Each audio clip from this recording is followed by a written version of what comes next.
Chapter 48.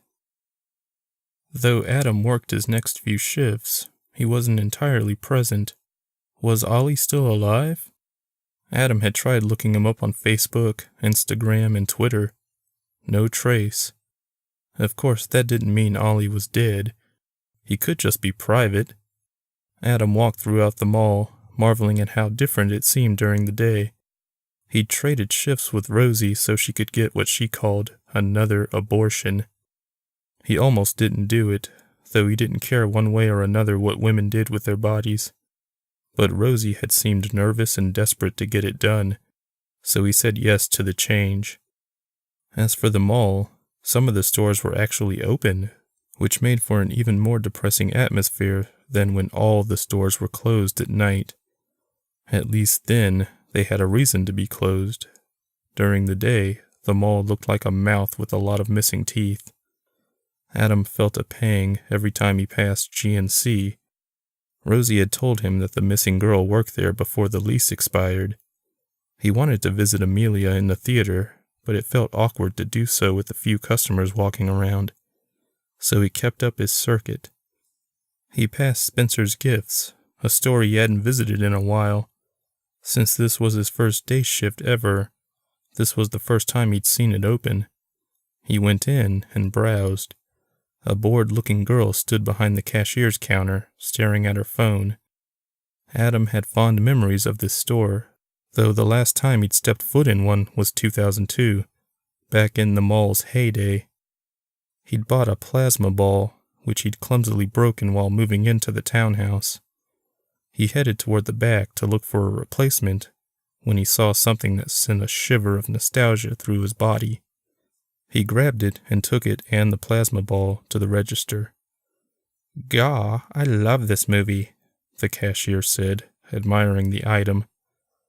"So did my dad," Adam said with a smile. Mom called him as he headed back to the office. "Hey, Mom." "Hey, honey. What are you up to?" "Nothing, just at work." "I thought you worked nights." "I do. I just traded with someone who had something to do." "Oh, that was nice of you. What happened to the audiobook?" It took him a moment to realize what she was talking about. "Oh, I forgot. It's been a busy week. I'll do this week's chapter tonight." He paused when he remembered what he'd learned about the book. "Mom, did you write that book?"